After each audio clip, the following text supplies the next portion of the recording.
India के चाय वाले वैसे ही मतलब फेमस। कभी अगर हम मोदी साहब की बात करें वो भी चाय वाले थे, आज डोली चाय वाले। कैसा लगा आपको, क्या अनुभव रहा? मेरे को बिल्कुल पता नहीं था। मैं तो समझा था कि फॉरेन कंट्री के बंदे हैं, इनको चाय पिलाना चाहिए, तो मैंने चाय पिलाया। मेरे को बिल्कुल अनुभव नहीं था कि मेरे को अगले दिन जब मैं नागपुर वापस आया, अगले दिन पता चला कि डॉली तूने किसको चाय पिलाया। ताज होटल चले जाते वो, ठीक हो गया। उनके लिए वो कमी तो नहीं थी, लेकिन उन्होंने जाके चेक किया, देखा कि यार एक बंदा चाय बना रहा है सड़क के किनारे, इसकी चाय पी के देखो। तो खैर से उनके जो प्राइम मिनिस्टर वो खुद कहते हैं जी मैं खुद, मेरा वालिद चाय बेचता था, मैं खुद चाय बेचता था। चाय के टी स्टॉल पे मौजूद है जो कि पाकिस्तान या खास तौर पे गुजरांवाला की बात करें बहुत ज्यादा मशहूर टी स्टॉल है। और यहाँ पे बात करेंगे कि क्या वजह है बिल गेट्स जैसा बिजनेसमैन इंडिया की सड़कों पे जिस तरीके से अपना एंजॉय करते नजर आते हैं, वहाँ की इनोवेशन की तारीफ करते नजर आते हैं, क्या वही बिजनेसमैन या उस कैलिपर का उस तरह का कोई बिजनेसमैन पाकिस्तान में आके इन्वेस्टमेंट करना चाहेगा? कैसा अनुभव रहा उन्होंने चाय पीने के बाद, क्या कहा आपसे? वाह बोले डॉली की चाय। आपके बारे में उन्होंने पूछा होगा, कैसा आपने ये शुरू? नहीं, कुछ बातचीत हुई नहीं हमारी, बस वो जस्ट मेरे बिल्कुल बाजू में खड़े थे और बिल्कुल मेरा अपना काम चालू था चाय बनाने का। फिर जैसी चाय तैयार हुई बिल्कुल उनके हाथ में चाय दिया मैंने। उनको पसंद आई? जी हाँ, बिल्कुल पसंद आई। कि आपका जो स्टाइल है यहाँ पे आपने कहाँ से अडॉप्ट किया? हाँ, अडॉप्ट कुछ नहीं किया, बस मैंने कॉपी किया। जो साउथ की जो मूवी देखता हूँ मैं, बस वहाँ से ही सीखा हूँ मैं।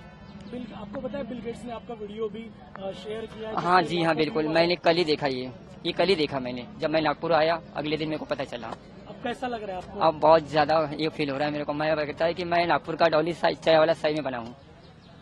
अभी भविष्य में आपको किसको चाय पिलाने वाले? नरेंद्र मोदी जी को, और पक्का पिलाएंगे उनको चाय अगर जो हमारे पास आएंगे तो। आपको ये जानकारी थी कि आपको बिल गेट्स के पास ले जाया जाए? बिल्कुल नहीं, बिल्कुल नहीं। हम तो सिर्फ अपना वाला इवेंट करने के लिए गए थे, जो टीम ने हमको बुलाए थे बस वही काम करने के लिए गए थे। और फिर अगले दिन पता चला कि डॉली तूने किसको चाय पिला के आया भाई।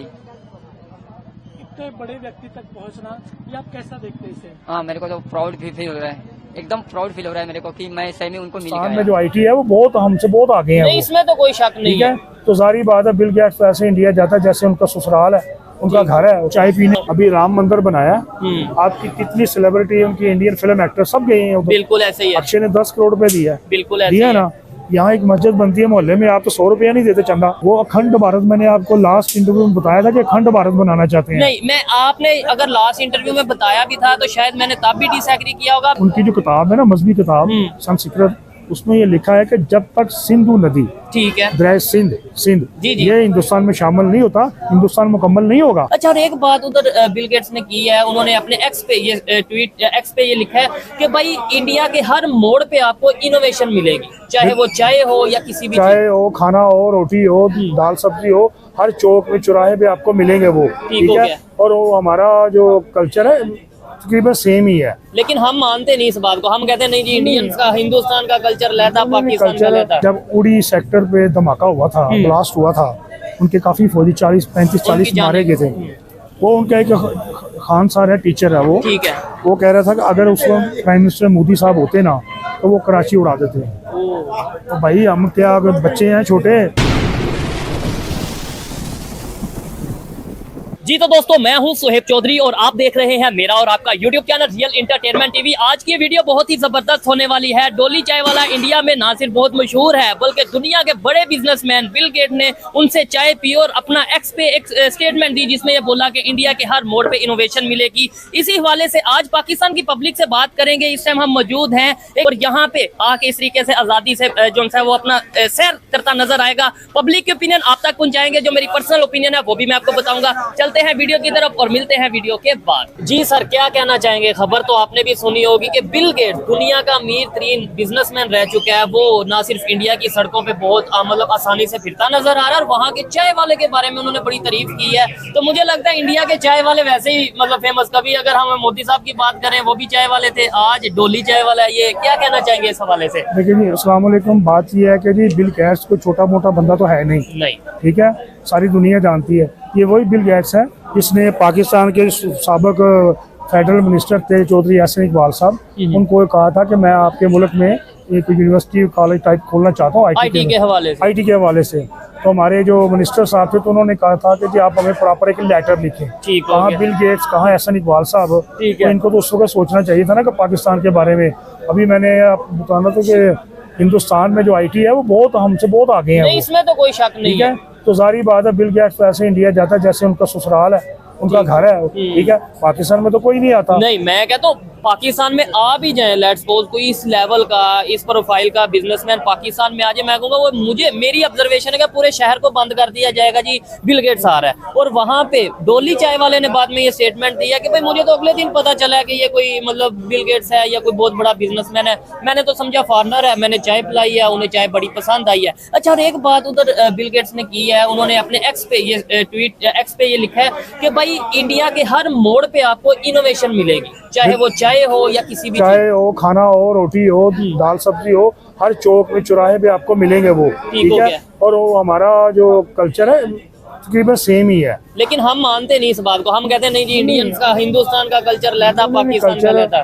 देखिए जी, बात ये है कि हमारा जो पंजाब है उसको कहते हैं लहंदा पंजाब, उसको कहते हैं चढ़ता पंजाब, ठीक है। इंडियन जो है वहाँ भी साग और मक्की की रोटी खाते हैं, यहाँ भी खाते हैं, दाल चावल यहाँ भी खाते हैं, वहाँ भी खाते हैं। वहाँ पे अगर बिल गेट्स साहब गए हैं वहाँ पे, उन्होंने चाय पी है, तो उनको चाय पीने के लिए ताज होटल चले जाते हैं वो, ठीक हो गया, उनके लिए वो कमी तो नहीं थी। लेकिन उन्होंने जाके चेक किया, देखा कि यार एक बंदा चाय बना रहा है सड़क के किनारे, इसकी चाय पी के देखो। तो खैर से उनके जो प्राइम मिनिस्टर वो खुद कहते हैं जी, मैं खुद, मेरा वालिद चाय बेचता था, मैं खुद चाय बेचता था, चाय वाला हूँ। चीज पे वो नहीं फील करते कि जी चाय वाला, वो कहते हैं काम कर रहे हैं, मेहनत कर रहे हैं। और आज इसी वजह से इन्वेस्टमेंट की अगर बात करें, दुनिया की बड़ी बड़ी मल्टीनेशनल कंपनीज इंडिया में आके इन्वेस्टमेंट करती नजर आ रही हैं। और यही बिल गेट्स ने के बारे में ये भी खबर आ रही है कि इंडियन प्राइम मिनिस्टर के साथ मुलाकात होगी और उसमें आर्टिफिशियल इंटेलिजेंस के हवाले से बहुत बड़ा प्रोजेक्ट लाने वाले हैं इंडिया में।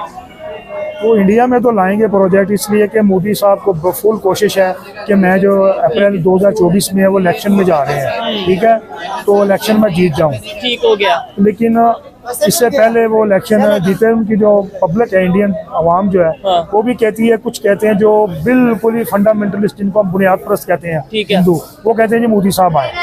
लेकिन जो पढ़े लिखा तबका है, एजुकेटेड, वो कहते हैं कि जी मोदी साहब आएंगे, इन्होंने किया क्या है सर। लेकिन एक चीज अगर हम देखें, मैं यूएई का विजिट किया, वहाँ पे बहुत से इंडियंस हमें मिले, पढ़े लिखे एजुकेटेड बिजनेसमैन, वहाँ पे बड़ी बड़ी उनकी कंपनीज हैं, तो वो कहते हैं कि भाई इस दफा तो ऐसी ये इलेक्शन होगा कि 400 पार मोदी साहब की होंगी।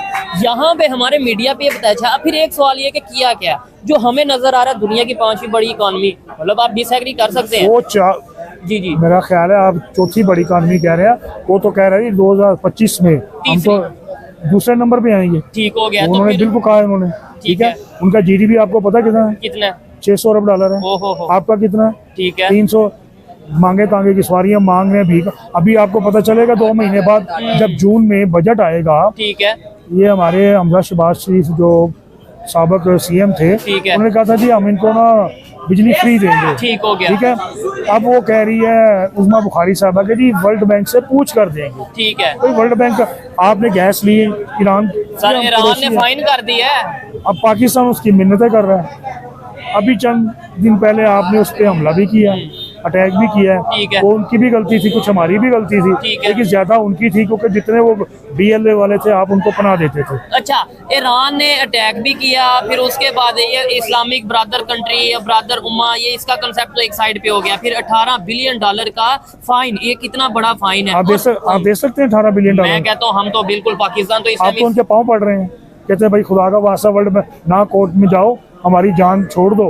लेकिन ये है कि जब तक आपको अमेरिका आपको नहीं कहेगा, ठीक है, गो अहेड, जाओ। नहीं सर, रशिया की अगर बात करें, सैंक्शंस लगी, इंडिया ने तो उनसे ऑयल लिया, फिर वही इंडिया उसी ईरान से ऑयल लेता नजर आता है, रिलेशन बेहतर करता नजर आता है। हम क्यों नहीं ले पाते, हम क्यों नहीं कर पाते? ब्राजील से वो तेल ले रहा है, कौन?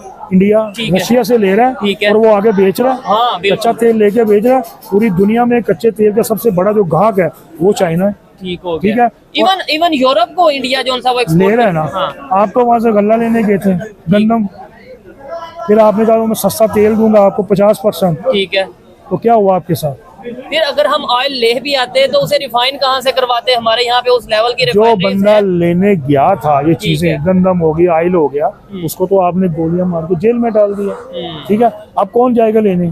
मियां साहब जाएंगे, ठीक है, कौन जाएगा? या आर्मी चीफ साहब जाएंगे? मैं कहता हूँ लेट्स सपोज अगर जाएंगे भी, कोई भी जाता है, मियां साहब जाए, आर्मी चीफ साहब जाए, क्या वो लोग इस टाइम हमारे से डील करेंगे? क्योंकि वो यही कहेंगे ना कि जब हम मुश्किल में थे तब तो आपने कुछ हमारी बात सुनी नहीं।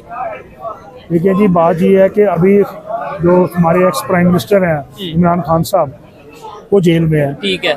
वहाँ से उन्होंने IMF को खत लिखा है